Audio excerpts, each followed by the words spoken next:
everybody. This is Jeff back from my vacation. Went on vacation, came home, got COVID. Hey, what are you going to do? That's part of the thrill of victory and the agony of defeat, I think. We were on hiatus for the month of July, but we are back. And we got a really good guest tonight. So I think what we need to do is bring on the cutest Canuck I have ever seen in my life. Let's bring her on.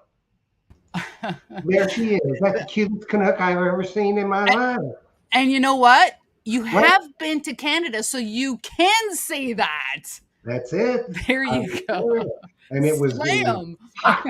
It was hot. It was the only time it was cold was when we were on the train. Kept bringing me drinks, but they cranked up the air conditioning and it got a little chilly, but outside, no, it was in the 80s. Wonderful. Even up when we were way up at Lake Louise, 7,500 feet, it was probably close to 80. Yeah, so very nice. It was pretty warm. Very nice. Kind of got me a little bit, but other than that, it was very, very pretty. Nice. And I never did see in any of the menus that we were at, I did not see any poutine. I have had poutine before. Yes. Have you had Canadian-made poutine? Yeah, in Quebec City. Okay, that's to me that's the best poutine in Canada is the one in Quebec City. And it was good, but I never did see a beaver tail. Oh, that's too bad. Yeah, I didn't see him. Trust me, I was looking. Because we went to some of the best bakeries. In Victoria. Yes. There's one called Murchie's that's just out of this world. So we went there, and then in Vancouver there was a couple that were really good. And then, of course, we were staying at Fairmont's, and they had a number of good baked goods and stuff. So yes, a lot of good wine. I'm sorry, say that again. A lot of good wine. And I never did see any Sleemans. Well, that's too bad. I was hoping that you would be able to taste some Sleemans. I really was. Well, I looked for it, but they, in the hotels and stuff, they just didn't really have any. So that's too bad. You missed it. You missed out. You missed out on Sleemans. So I had to drink some Corona. That's probably what gave me the COVID. I think so. You think? Probably. Could be. Because it wasn't the mountain air, that's for sure. No, it wasn't. And it was even warm up on the glacier we went to. Yeah. Of course, I got my sneaks on. Of course, we get off this, extreme Humvee thing that they take you down there to, or up there. Yeah. And it's kind of melty. So first thing I do, step in a damn puddle. My shoe fills up with cold water. Well, Yeah. Well, what are you going to do? It's all part of the experience. Yeah. And we had absolutely no trouble with the airports, which was... That's because you didn't fly out of Pearson in Toronto. They just rated that the world's worst airport. Well, I would have to differ with them there. I think you give that to Atlanta and Chicago. Because all the cancellations and stuff that happens, it seems like it originates in either Chicago at O'Hare or at Hartsfield in Atlanta. Yeah.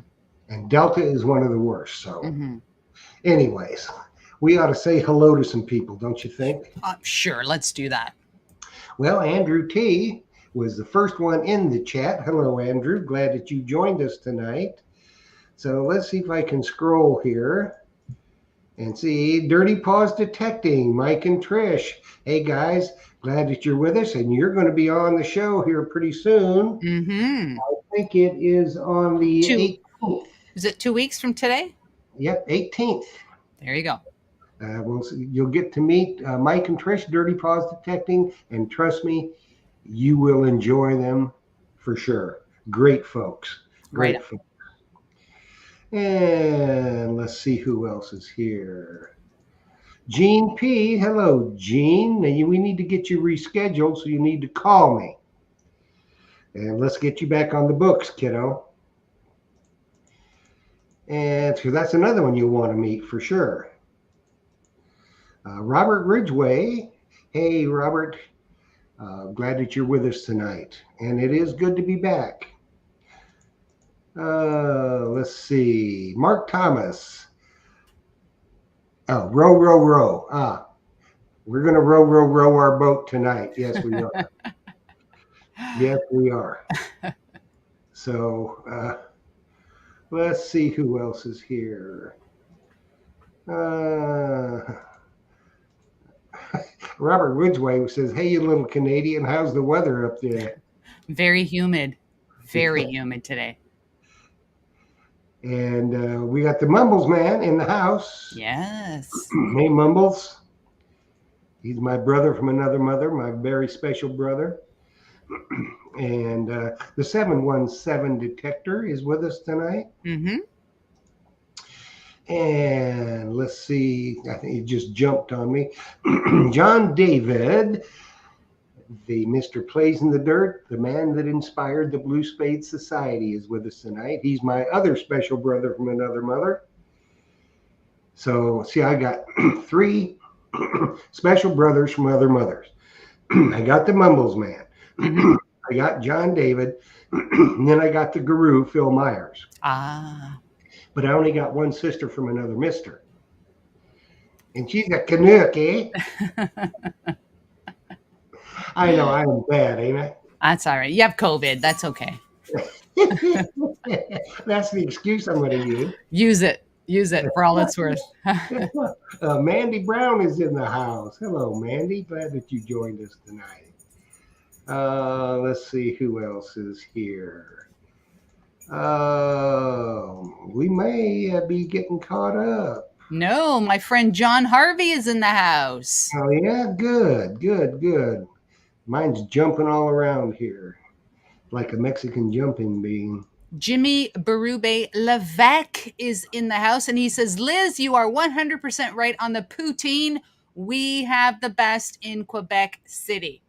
It was good. It was good. That was a couple 3 years ago. Oh.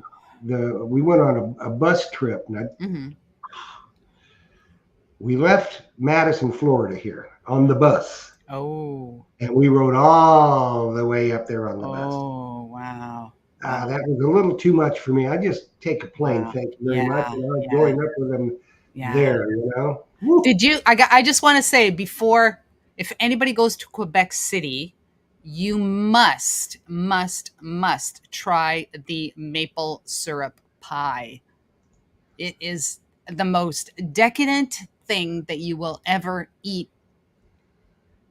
Hands down. Maple syrup pie in Quebec City with coffee. Oh my gosh. Is it good? Oh my gosh. Really good. Oh my gosh. At a cafe, roadside cafe. Oh my gosh. I could really? I could taste it right now. Seriously. That is interesting. That's my happy place. And some of the things you told me to try, I just never did see. Well, maybe next time. You know, so the next time, I hope to find it because I was kind of looking forward to it. But we'll get there. Delco Detecting is in the house. Hey, Delco Detecting, thanks for joining us. And let's see who else. Maria Reese is in the house. Hey, Maria, how are you? She is a killer detectress. She's a very, very accomplished beach hunter, and she's a good dirt digger too. Tried to get her on the show. She's shy. She don't want to come on. That's okay. That's and we got somebody from Facebook that says, "Hi, Jeff and Liz." I don't know who it is. Hello, Facebook people. But that might be Tom Becker. I don't know. The Key Date Kid. Hey, right here. The Key Date Kid. If any of y'all don't know who the Key Date Kid is, that's Casey, Excalibur Shovels, who hands down makes the best digging products on the planet Earth. Amen to that. And he makes them in all kinds of colors. He's got some really, really nice ones. He's got a wider shovel now, but he makes them for the ladies that want to support breast cancer, and for the men, he makes it in Palisades pink. So that is, and any kind of school color you want, Casey can handle it, and in any variations you want. Plus, he has that, and you've got one. I know you've got two. I think I have the Merlin. 4 behind me. The Merlin is just absolutely a Yes. stunner, isn't it? Yes. Yes. So, Casey, how you doing, buddy? And we've got Great Finds is in the house. And let's see who else is here. We may be getting caught up. The Digging Duo has joined us. They just put out a great video today. I'm not going to spoil it, but yeah, must watch. Oh heck yeah! Mm-hmm. They're good. We need to get them back on. Yes. So Maybe Diggun in the Duo. fall. Yeah. I need to get up with you so we can get you guys back on here. So be expecting an email from me. If you don't get one within a week, send me one. Because I'm old and my mind's going. Let's see. Oh, boy. Tot Lot Bandit. I haven't gotten that far yet. You're way ahead of me. Sorry. No, that's good because, there it is. Yay, Tot Lot Bandit. How you doing? Let's see. We may be getting to the end. JBP Hobbyist is in the house. Oh, hey, JBP. We're going to see your pretty face next week. Yeah. And that's interesting. That girl takes the junk that she finds. We all find it. But she turns it into art, and she's pretty good, isn't she? Yeah. We check ours, but she creates. I tried to get her. I told her I'd send it to her. She said no. Let's see.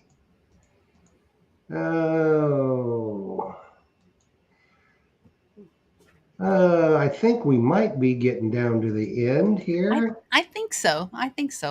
Yeah, I think so. I think we did. And I don't know if anybody out around was out digging today. I hope you stayed hydrated. Yes, important. And tried to stay cool because, like Liz said up there, for you got kind of stormy weather, don't you? But it's real humid. Yeah, crazy. And here we've got it's. Yeah, I mean, it's 96, 97 degrees and probably 90% humidity. I'll take it. So, 717 detector says, any keys you don't want, donate at your local dialysis clinic. Anybody can send me an email and you could send them to me.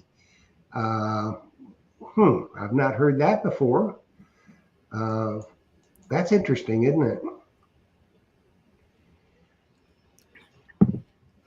About the keys. So donate your keys to your local dialysis clinic. Kind of like with remember the pull tabs for wheelchairs, I think is what they used to do here. Well, that's what they used to do here. Well, that's interesting. I mean, you get enough pull tabs and people donate them. I guess you could, most of them are aluminum or whatever. Yes. And then they recycle, turn them in for the recycling money or whatever. That sounds interesting to me. That's something to, a lot of clubs. If anybody out there is involved in a club, yes, I know a number of people are involved in a club. And I don't know, do you have a club up there by you? I'm sorry, a club for what? I was reading a com. Yes, we do have one. Yes. And you are a member?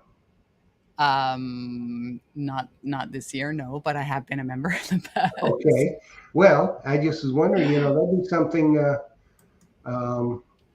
good for a club to do. Yes.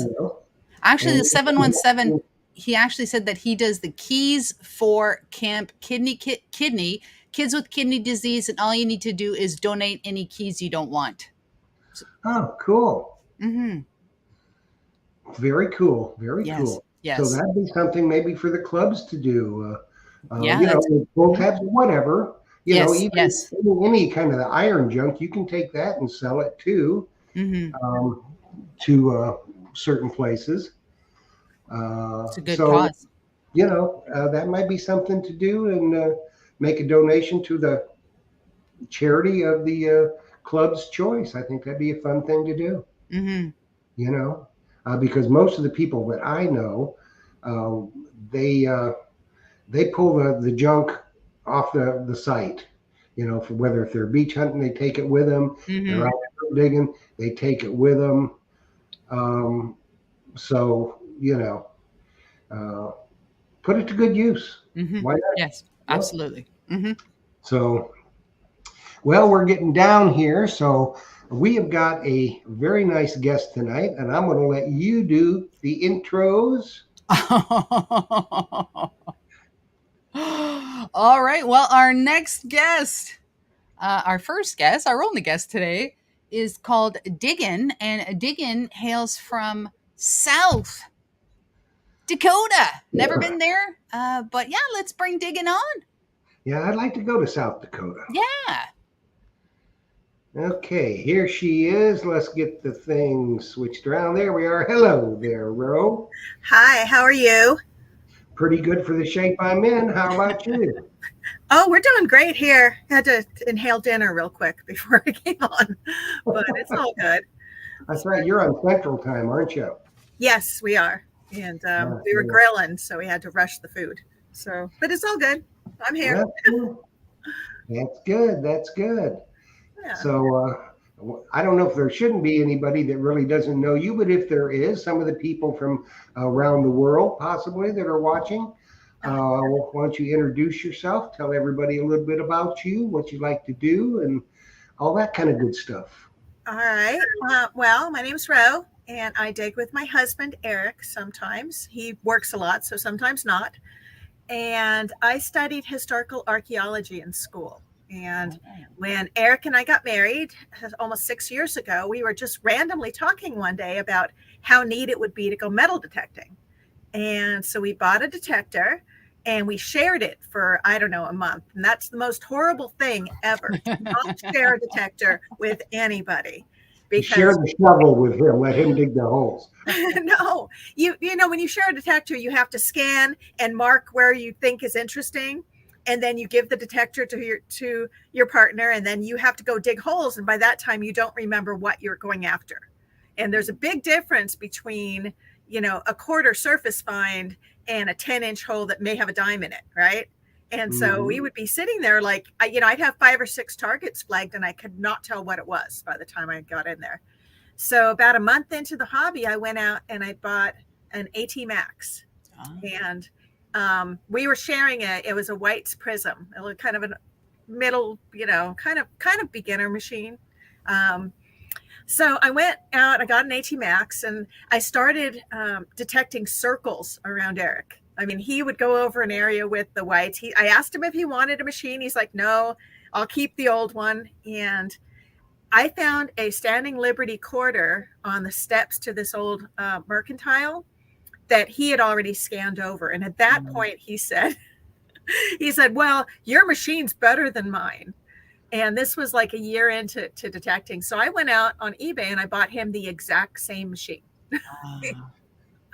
And so we both were running the AT Max up until this year. And I was still kind of doing better than he was. I think because I get out more, for starters, and some of it's dumb luck.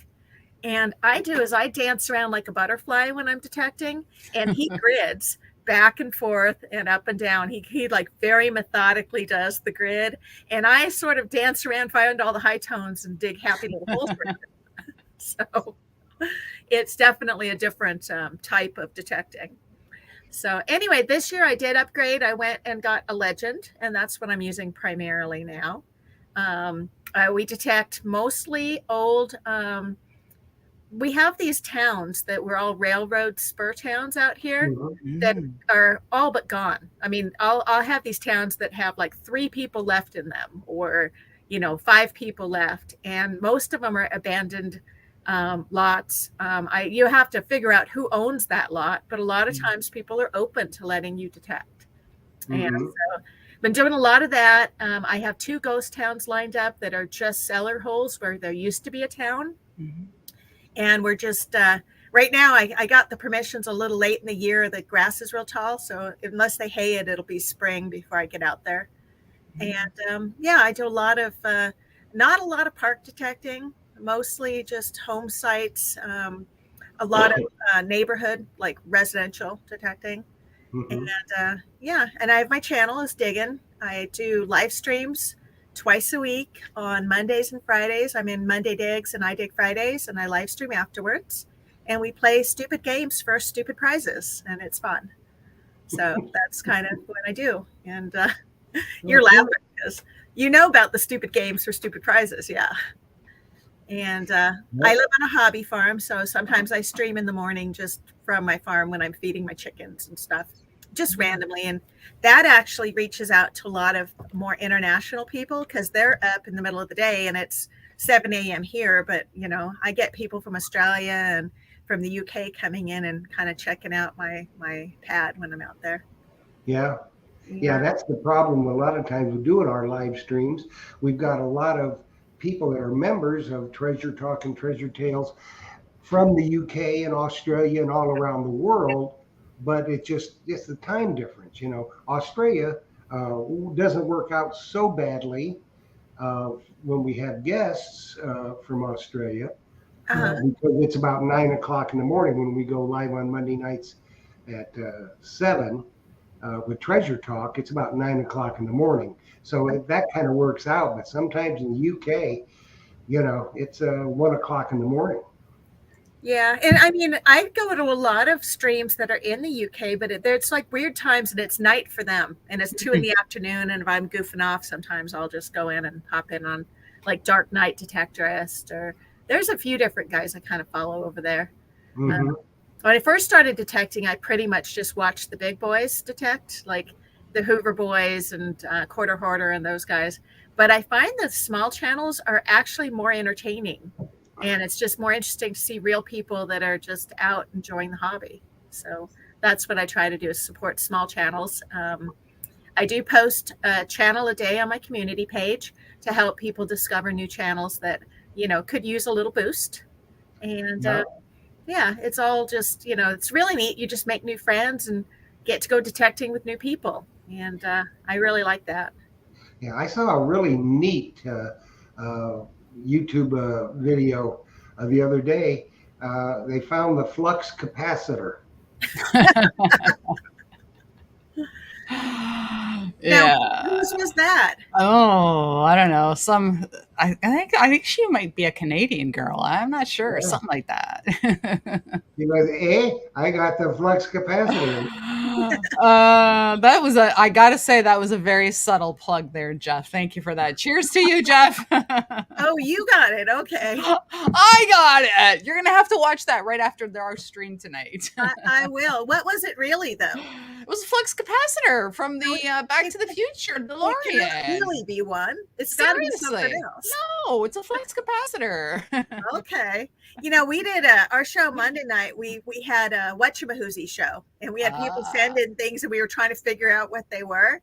And everybody had a different theory about what something was, and were just collectively trying to figure out what these random pieces of iron were. It was actually really fun. You know what? There's always somebody somewhere that knows what that thing is. There's always somebody that knows. Always. Unless they died like 80 years ago. Just really. That's true. That's true. Yeah, we're doing a bucket list show on Friday, but really, it's interesting because everybody's got a different take on the hobby and what they do. And, some people are looking for the history. Other people, they're happy doing tot lots and, looking for the random piece of jewelry they might find among the 800 pieces of aluminum foil they picked up first. So going back to you, so what you have the interest in archaeology and all that. What led you to create your YouTube channel? Because that's really not something most people, other than people that we know, do. So what was the basis of you creating the channel for? Well, it was actually, I would go out detecting and I would take pictures of stuff I find and I send them to my husband who was at work just to needle him. And, I found one of the times I was scanning, I got a really high tone and I flipped up the plug and I found a seated dime. And I'm like, that can't possibly be this. I mean, it was a 95. It was a really good tone. And that's not a dime tone on an 18 Max, not at all. So I dug around a little bit more and I found a Morgan dollar. And then I scanned the hole again and I found a Barber half, all in the same thing. And I sent him a picture of it and he's like, why didn't you get that on video? So I started taking video of stuff. And it wasn't till COVID came around that some of my favorite creators were all locked down and weren't putting out videos. And so I just started putting out videos, and it was the first ones are really bad. They're just short and choppy, and I didn't know to turn you got to turn the camera a certain way. Didn't know that. And so it was just kind of a learning curve. But at this point, I have this channel, and I also have a channel for my son for homeschooling. And it's a matter of getting all of this footage off my phone because I'm filling up.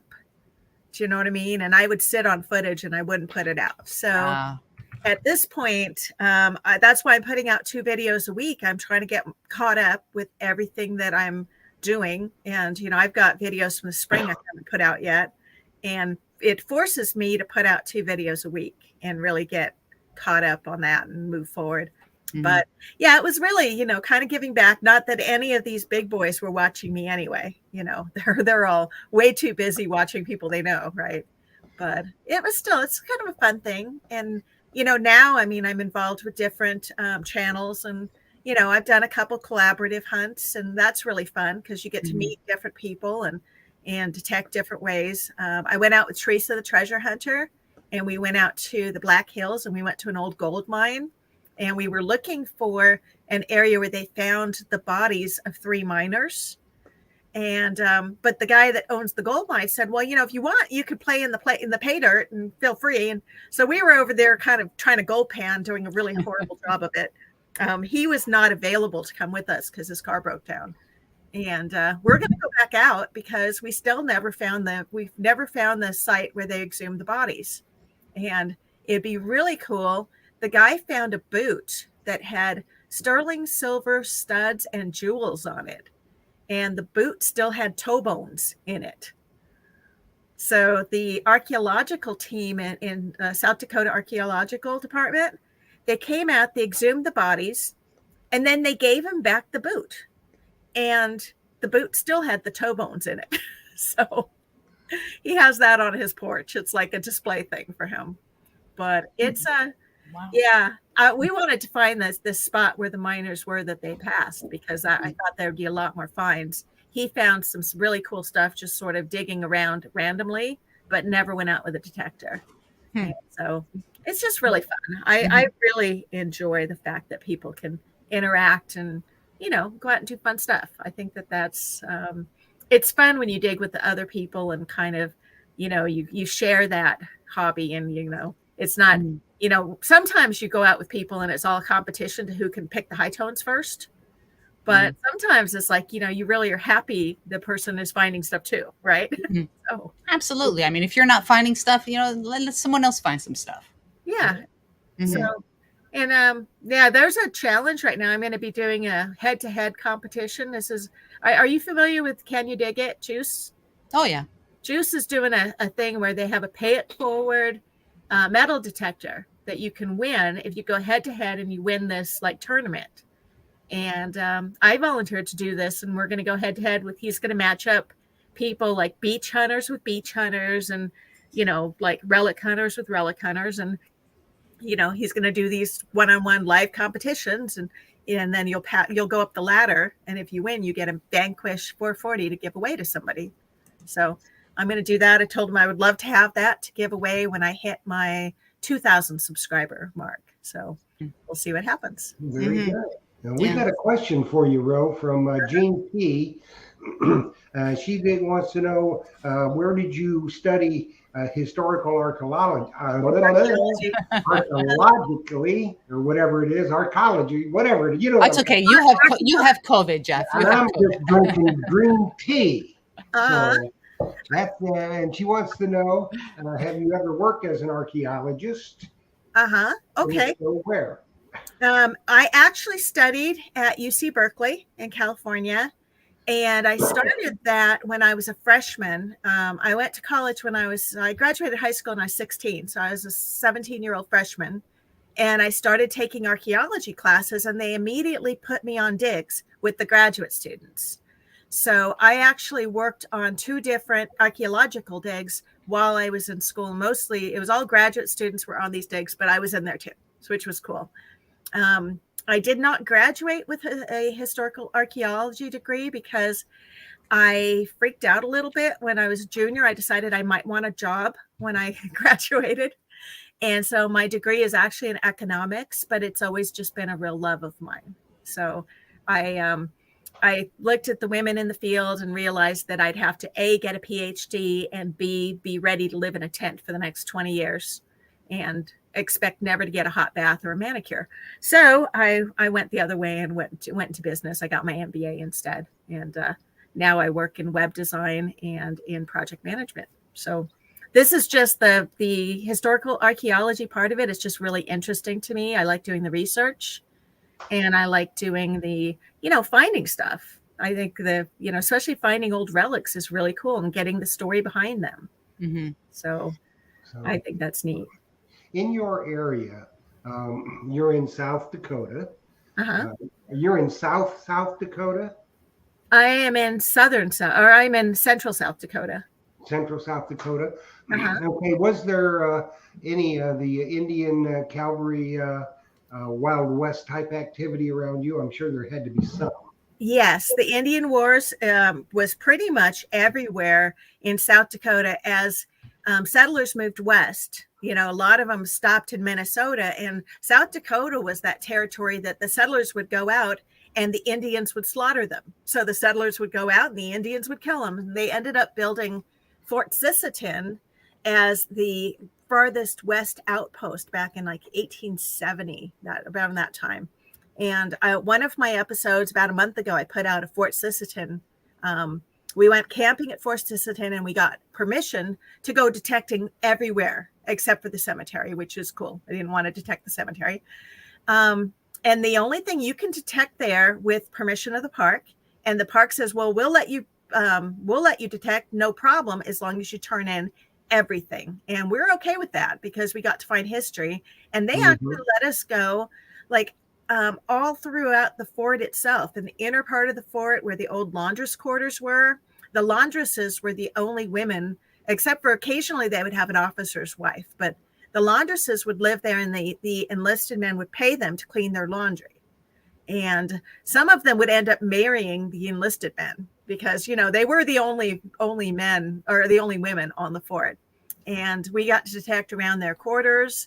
The laundresses were actually interesting because they, there was a lot of talk about, because they would take the money from the paymaster for doing the work. The men themselves didn't pay them. But, you kind of had to wonder if they were the only women out there, if they had any side gigs going on, because you kind of got to wonder. And that whole fort thing was interesting. It got converted to a hunting lodge in the 40s, and Clark Gable had hunted there with a bunch of celebrities.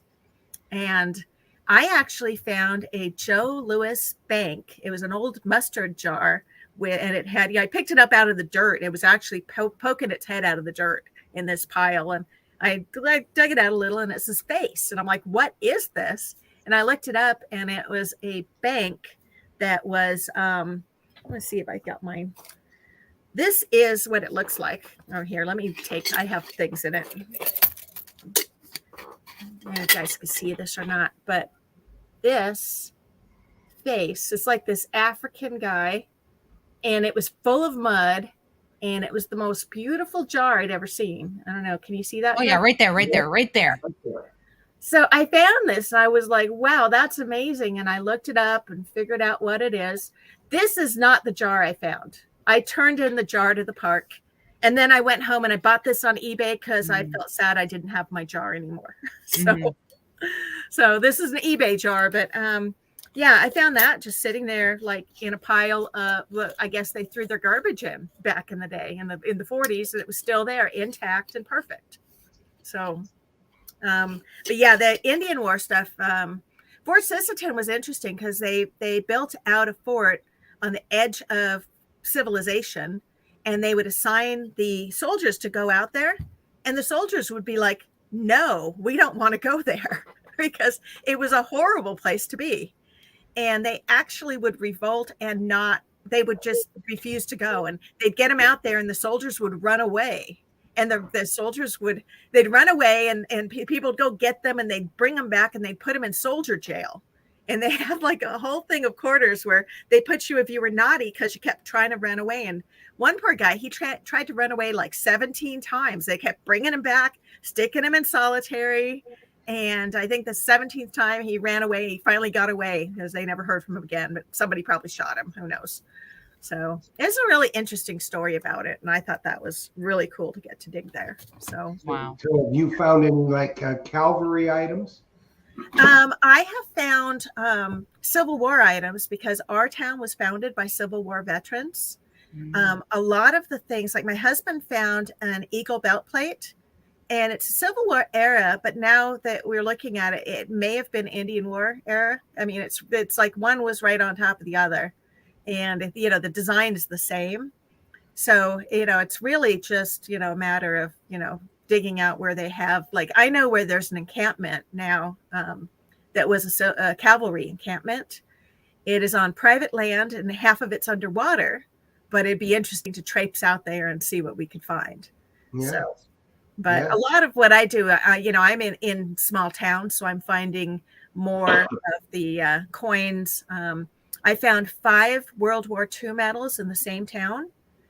And I actually ran into a lady who I used to bowl with like 10 years ago, 15 years ago.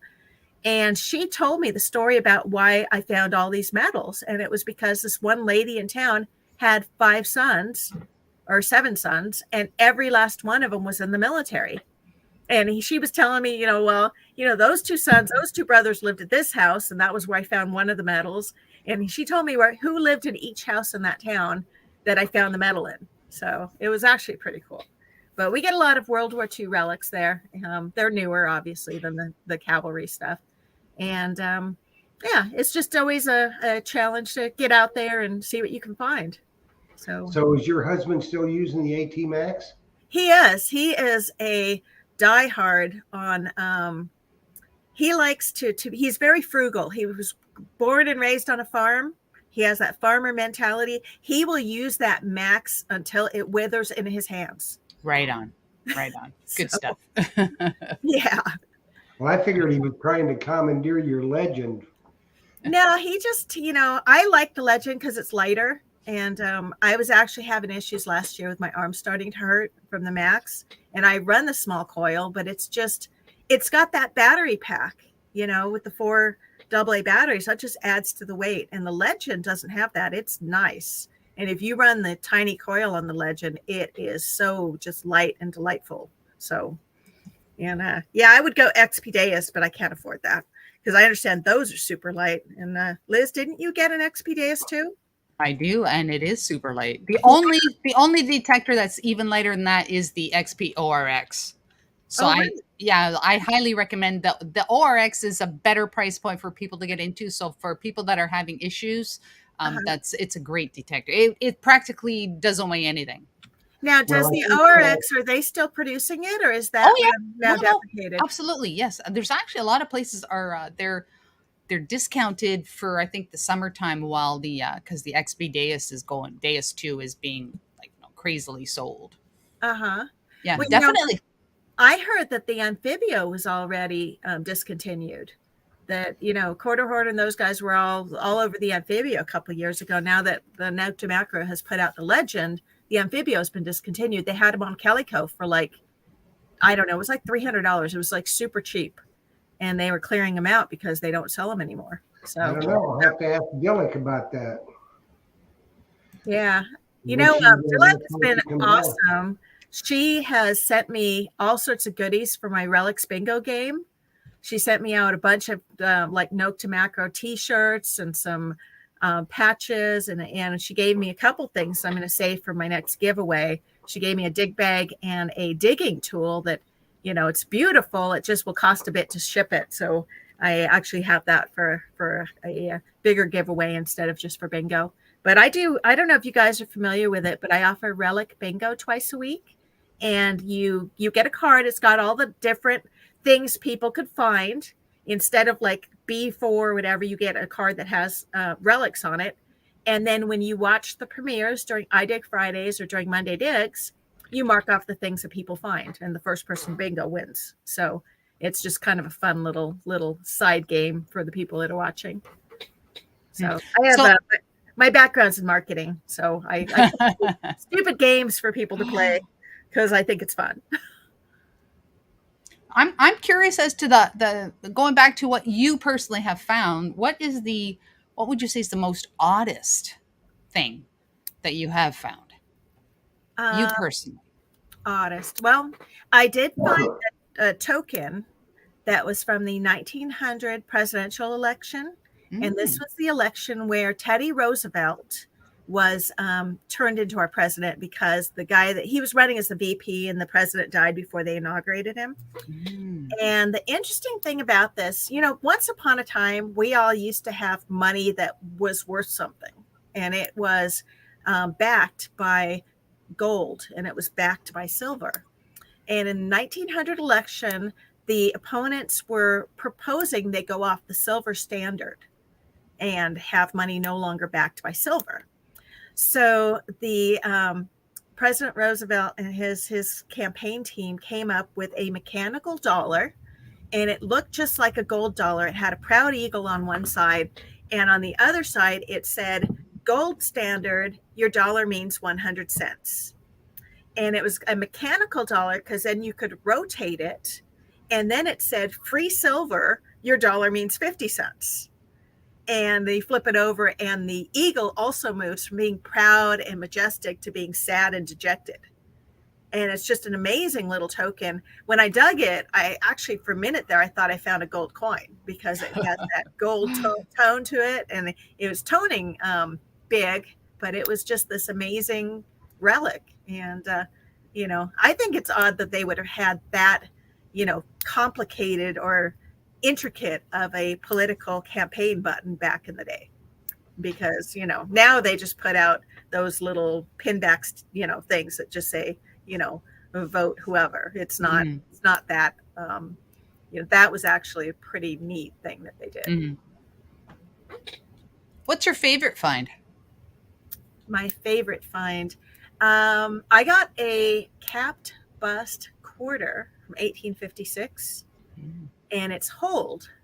And the funny thing about it is it was a ground find when I was camping in an area they used to do reenactments, because the hold quarter still had leather in it, and the leather was not degraded. So, as I believe, but that's got to be one of my favorite finds right now. Right on. Good that stuff. changes day to day, though. You never Well, yeah. Is there something that you want to find you haven't found, something that's eluding you, but if you found it, you'd be like, I'm good? I would like to find a flying eagle set, because I've got Indians, but I've never found a flying eagle. I also would love to find a peace dollar someday, because I have found 4 Morgan dollars now, and I still cannot find a peace dollar. Yeah, that's a beautiful dollar. That's a beautiful one. Yeah, but they're newer. They should be out there, right? And for some reason, I have not been able to find one. Maybe you will one day. Maybe you will. Maybe one day you will. What are you looking for, Liz, that you have not found? I want to dig a mercury dime. Are you serious? 100% serious. Well, I guess because you're in Canada, it's a little harder to find them. I just like to dig one. That's all. You come on down to South Dakota. You come visit, and we'll go. I'll take you out, and we'll find you a mercury dime. Sure. I'm serious. Where in Canada are you? Are you like right north of me, or are you over to the left or right? I am 1 hour west of Buffalo. Okay, so you're way east. Okay. Well, you could come down. It's just, you'd have to come down and over and, Yeah. But you could definitely do that. Or just go to one of the, they have all sorts of stuff like just over, like that's Niagara Falls-ish, right? Or not? Yeah. Mm-hmm. Now, you guys are you guys still locked down at all in Canada, or can you freely leave the country and come back in without any issues? Without any issues, I'm going to say no. that's Okay. that's all I'm going to say about that. All right. Well, I'm hoping all this stuff blows over sooner or later and people will be free to travel without restrictions, because I don't know. Exactly. Exactly. Exactly. I totally 100%. Yeah. 100%. But you are always welcome to come down. You just, get a hold of me and say, yes, I'm coming to South Dakota. You fly into Bismarck, which is North Dakota. I'll come get you and I'll take you, like, I have all sorts of places we can go detecting and have some fun. And you don't Right even on. have to bring your shovel. I'll hook you up with a big shovel. You just have to bring your detector. Hey, I have a Merlin. I could take it into two pieces and fit in my luggage. Well, you Right, can, Jeff? Right, except Jeff? how much does it weigh? It weighs nothing. Really? So weighs it's not going to put you in the over, like, Heck where no. where How much clothing do you need to go metal detecting? Not a lot. I don't know. I always get in trouble for having suitcases that weigh too much. So Nonsense. Well, it's called prioritizing. Exactly. You can wear the same pair of pants for 3 or 4 days. Just take them in the shower with you. Hey, camo doesn't show the dirt. there you go. That's right. That's why they call it camo. It hides the dirt. Oh, goodness. I flew out to California to go detecting, and I actually shipped an extra shovel and a sand scoop out there and picked it up at my sister's house, but I still had to get it back. And when I got it back, I got charged for overweight luggage. So, but I figured it was easier to just ship new ones over there than to try to carry them. Well, with the airlines today, they're going to charge you for everything. Trust me. You don't even have to have overweight luggage. They still charge you for the luggage. But Yeah. anyway, have you found much cavalry horse tack stuff? I was just showing some in my mystery stuff yesterday. I was showing some cavalry or some horse tack. I can't say specifically it was cavalry. I did find the ones, there's these the things that go on the bridle that are heart shaped. Oh, yeah.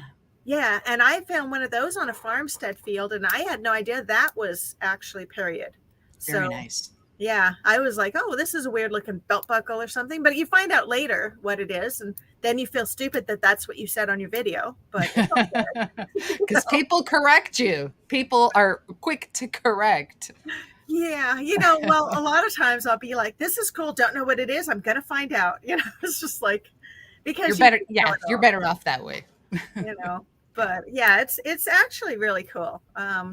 I should go out a little more in the areas that were just, unmarked farm fields. But to be honest, unless you're around a farmstead, you're going to spend a lot of time wandering around a field and hoping you get some kind of signal. And so I tend to go where there's broken glass or broken pottery or things that, show signs of life rather than just, randomly out in the field. Because we've got acres and acres of that. I mean, I could go my backyard. I've got 40 acres in the back. I could go start looking for cavalry stuff. I'd be over there for 8 years looking for something.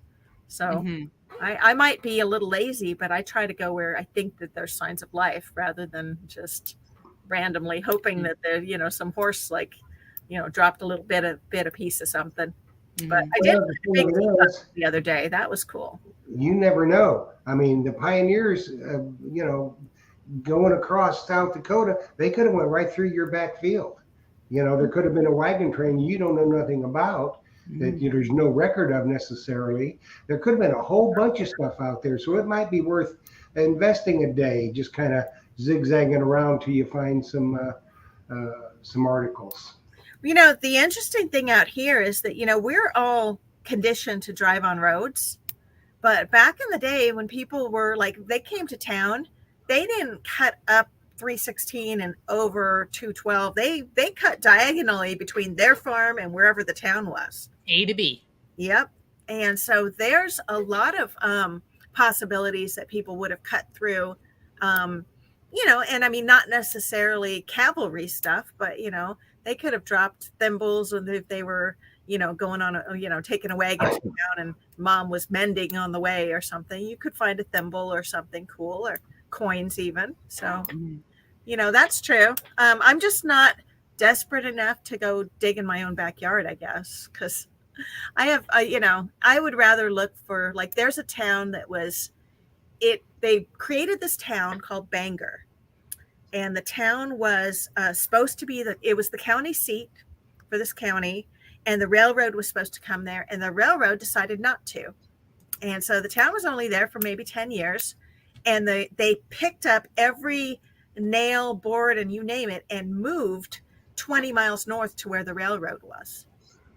And so there's a marker on the side of the road saying this is where the town was. And for 5 years, every time I drove by there, I would peek out on that field and look to see if the farmer that owned that would be anywhere nearby, so I could ask him if I could look for the town. Because, even though they picked up all the buildings, something could be there.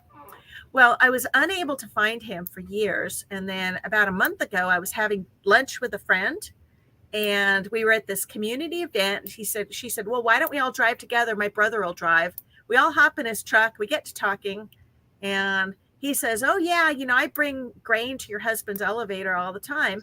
I asked him his last name, and he was the guy that I had been chasing for 5 years, was sitting in the truck with me.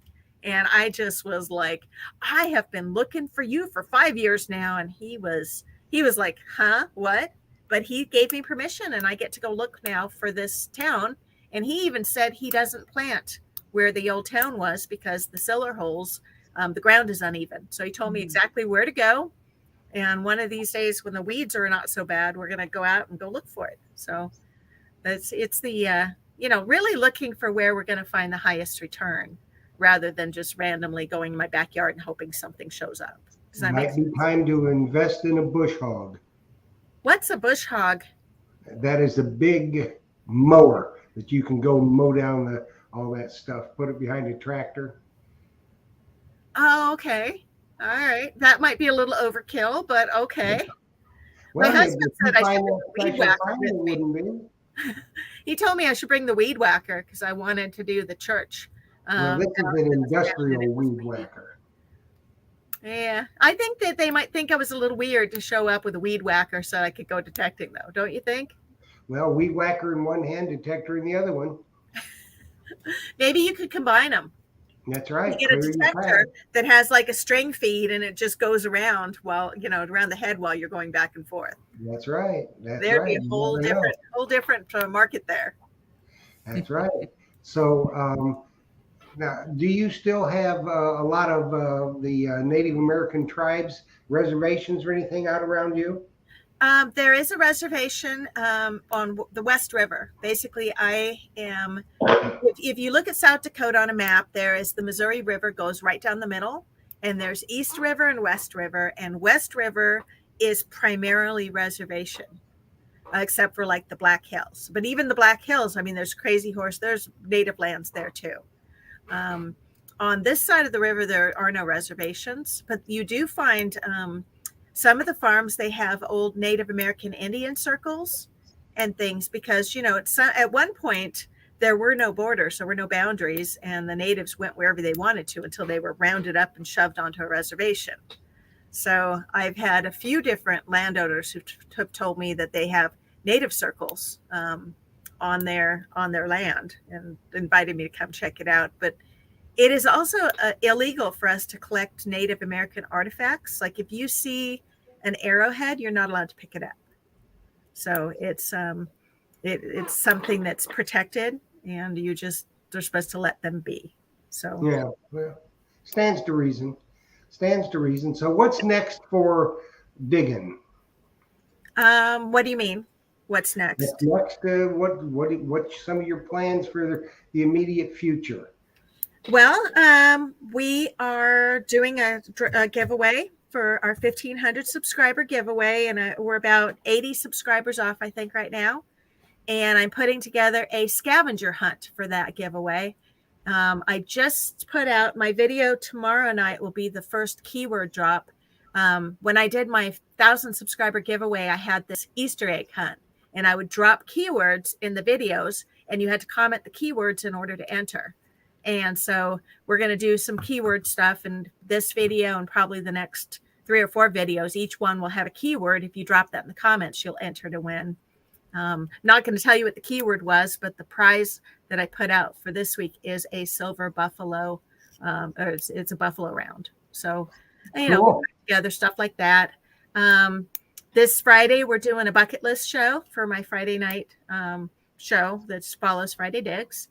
And I started a new job like in the last couple weeks. So I have to be really conscious of getting all my detecting done after like 3 o'clock in the afternoon and also like on the weekends. It really, you know, working gets in the way of detecting. Sometimes it does. Not for me, but. Well, I'm not quite retired yet. So I picked up this job because I wanted to pay for I bought a little car last year so that I could drive around to these different locations to go detecting and get better gas mileage because my Armada was getting 12 miles to a gallon. So I got this little runaround car and I have to finish paying for it. So I'm working and trying to get my videos done. Let's do that. Well, I tell you what, Ro, thanks so much for joining us tonight. I think everybody has certainly enjoyed it. And if they have not watched your shows, I think they need to do that. If they have not subscribed to your YouTube channel, they need to do that. And remember, when you subscribe, ask for the notifications so you know when something's going on. Well, thank you. Can one of you please drop a link to my channel on chat? Because I noticed you don't have blue wrenches in there. I don't have what? We can put it in the description of the video. There are no mods. Yeah, I can put it in the description of the video. Why do you have no mods? I'm just curious. Because we don't. See, and I do the opposite. When I do live streams, everybody gets to be a mod because they can click on each other's channels and get to know one another. Well, wonderful. That's a good thing. That's just not something that I've decided to do. So. All right. Well, listen, thanks for having me on. I appreciate it. Okay, thanks. See ya. Bye. Have a great night. All right. Bye-bye. Okay. Wow. You know what? I learned some things today. I learned a lot today. Yeah. Yeah, a lot. I think she's probably got so much history up there in certain areas. And I can kind of understand why she doesn't want to go out and dig in the field. But for me, I guess I'd just be curious enough where I think I'd want to give it an afternoon, a real nice afternoon, go out there and stroll and, because you never know what you're going to find, Yeah, yeah. So anyways, well, we got next week, we have got for everybody, we got JBP Hobbyist is going to be with us. Now, she's the one that takes all the junk she finds and she turns it into art, and she's got some serious talent, I want to tell you.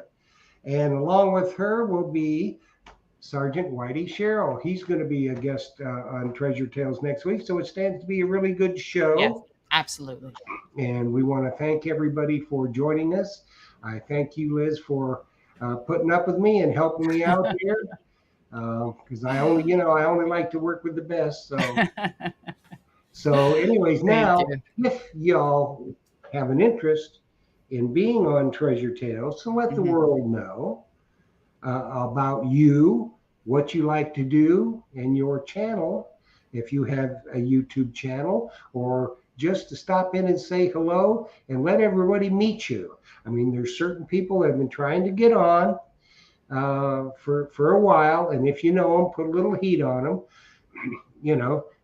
to come on the show, because what we always say is treasure stories, there's a million of them out there. Every one of them is unique, every one of them has meaning, and every one is valuable. And we want you to come on Treasure Tales, tell us your treasure story. Time to say goodnight, Miss Canuck. Good night, Miss Canuck. I don't know why. I knew that you were going to do that. Anyway, good night, everybody. Thanks Have for a watching. yes. Have a great night. We'll see you next week. Happy hunting and dig deeper. All right.